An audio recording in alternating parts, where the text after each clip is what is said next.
Assalamualaikum warahmatullahi wabarakatuh. My name is Hasif Hamsyari bin Azhan Syamil. My metric number is 307432. We are from grade 7 are going to present about our topic, which is we will evaluating Syariah non-compliant risk. So the question is, are regulators treating it seriously enough? So firstly, I will explain about our background. So as we all know, Islamic financial institution is different with conventional banks because they must comply with financial regulators and also must follow Syariah principle, which is avoid riba, garar, masyitah and cannot involve with haram activities. In that, Islamic bank face an additional regulatory risk known as Syariah non-compliant risk. So SNCR occurs when a operation, product or transaction does not comply with Syariah principle. So the risk is very serious because the contract can be invalid and it require income laundering. The most importantly, we will lose public trust in Islamic financial institution. So in Malaysia, SNCR is regulated under Islamic Financial Service Act, which is IFSA 2013. So the IFSA gives regulators strong legal powers, include penalties and enforcement action if Islamic financial institution does not follow Syariah principle. However, the management of SNCR also relies heavily on the Syariah governance, such as Syariah Committee, Syariah Audit, and internal control. Internationally, the standards are issued by AUFI and IFSB, and provisional regulators such as Basel III, which are more strict. So our aim is to find out whether the SNCR is considered as serious as other regulatory risks. So we will look by examining the penalties, reporting standard and regulatory action used by regulators and Islamic financial institution. Assalamualaikum warahmatullahi wabarakatuh. My name is Putri Intan Ramadhani Binti Idris, metric number 307488. So I will begin with the introduction of this topic. A recent expansion of the Islamic finance industry has also hiked in the need of Syariah compliant dispute resolution and mechanism. A robust of Syariah governance system is a crucial when managing Syariah non-compliance risk (SNCR). A failure in compliance, it will undermine the public confidence in the purity of Islamic financial institution operation and it will diminish their market value. So for this poster, it will outline the approach of SNCR itself, beginning with the background and definition of SNCR followed by objective and methodology of the topic discussion. Other than that, it will highlight the structure of literature review, analysis and discussion of the current practices. Hence, it will conclude with the suggested model, which is flowchart that will strengthen the regulatory frameworks in managing SNCR. So that's all from me. Thank you. Assalamualaikum, my name is Elliayana Binti Azrun, metric number 307366. I will talk about our objective. Our objective are to define SNCR, look at its consequence, penalties, reportings, regulatory action and way to improve governance. SNCR is a serious breach of Syariah or regulatory rules. Consequences include financial, which is fine or lost revenue, reputational, loss of stakeholder trust, and legal, which is lawsuit or regulatory sanction. SNCR penalties are often harsher than regular breaches. IFIs must report SNCR in financial statement and filings, following standard like AAOIFI. Transparency is the key. Regulators like IFSB audit IFIs, enforce corrective action and monitor SNCR closely because it affects both operation and Syariah compliance. To improve SNCR governance, we need stronger Syariah board, real-time monitoring and audit, clear penalty. To improve SNCR governance, we need stronger Syariah board, real-time monitoring and audit, clear penalties and reporting rules, and staff and investor awareness program. To conclude, SNCR affect finance, reputation and legality. A good governance, monitoring and transparency ensure that IFIs remain trustworthy and compliant. That's all from me. Thank you. Assalamualaikum warahmatullahi wabarakatuh, and my name is Siti Alia Binti Loqmanulhakim, and my metric number is 307287. So here I want to present for methodology part. This study used a qualitative method. The information was collected from legal and regulatory documents related to Sharia non-compliance risk, or we call as SNCR. The main documents were ISA 2013, IOV standards, and IFSB guidelines. These documents were chosen because they guided how Islamic financial institutions operated and followed Shariah rules. The study looked at three main things, which is the first one is penalties for Shariah non-compliance. Second, reporting standards used by institutions, and the last one is action taken by regulators and Islamic financial institutions.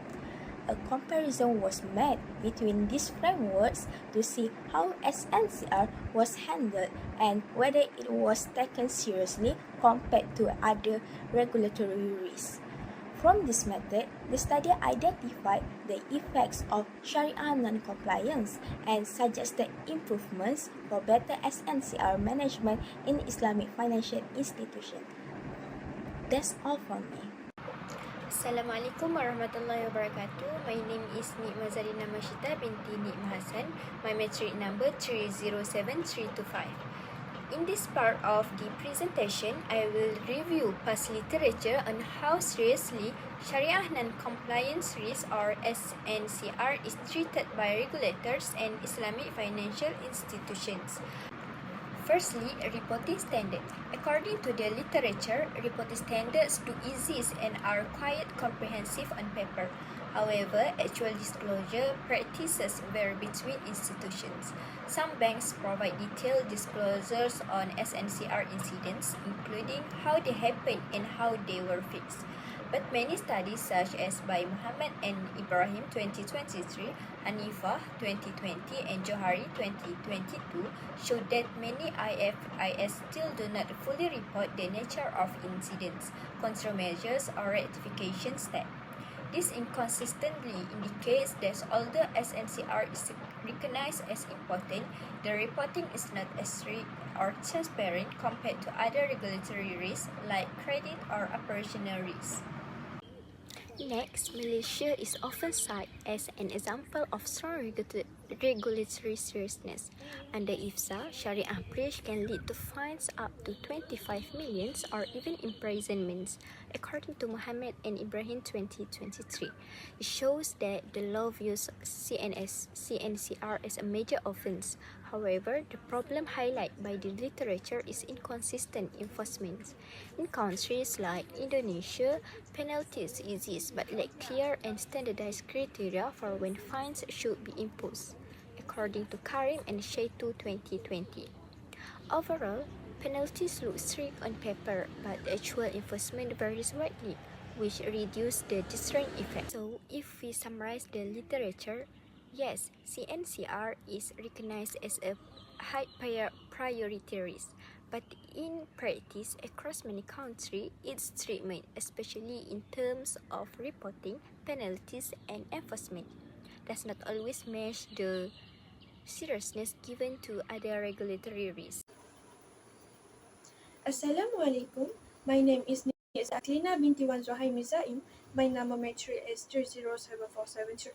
For this part of the presentation, I will discuss the discussion and analysis related to Sharia non-compliant risks, or SNCR.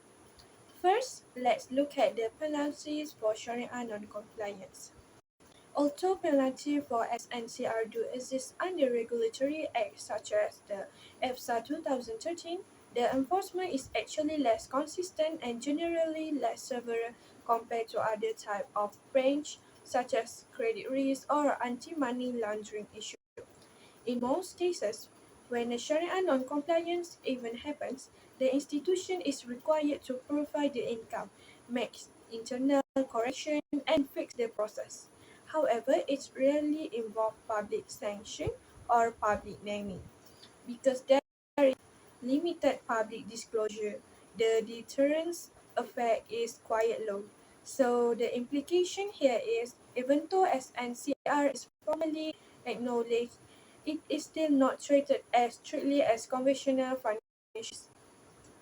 Next, we look at the reporting standard. One major issue is that Sharia compliance reporting is not standardized across Islamic financial institutions. Even though AOV and IFSP have provided clear governance framework, the level of adoption differs from one jurisdiction to another.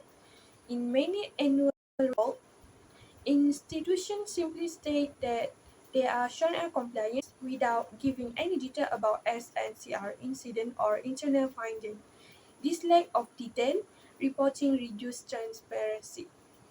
The implication is it becomes difficult for stakeholders to assess the actual level of SNCR exposure. Lastly, for regulatory action.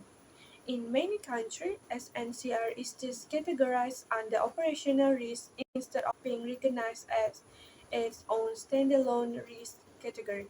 Most regulatory actions are reactive, meaning they only take action after an incident happens, rather than preventing it before it occurs. Countries with stronger Islamic finance ecosystems, such as Malaysia, Bahrain, and the UAE, do have better governance structure. However, there is still room for improvement. Therefore, one key recommendation is to establish dedicated SNCR supervision unit and introduce mandatory periodic Sharia audit to ensure continuous monitoring. So, the discussions show that while the framework for Sharia governance exists, the enforcement reporting standards and regulatory action still need stronger consistency and transparency. Thank you. Assalamualaikum. So now I will explain the suggested model to manage Sharia non-compliant risk more effectively. So the first one is the Sharia Supervisory Authority. This body acts as central authority which set Sharia policies and principles at the national level. It ensures that all Islamic financial institutions operate within the same Sharia framework. Second, this central authority works with national Sharia committees for Islamic financial institutions. This committee is responsible for providing Sharia decision and guidance for Islamic financial institutions. Their decisions are important because they serve as an official reference and reduce difference in Sharia interceptions. Third, this decision and guidelines will be monitored by the integrated SNCR supervision unit. This unit functions to monitor, detect and report any Sharia non-compliant issue. With the existence of this special unit, SNCR is no longer considered a minor risk. Finally, in the event of a Sharia violation, action will be taken through the enforcement and disciplinary mechanism. This includes fines, contract correction, and disciplinary action. These steps show that SNCR is taken seriously, not just a paper report. In conclusion, this model shows that SNCR can be managed in a structured, transparent, and rigorous manner compared to other regulatory risks. So that's all from me. Thank you very much.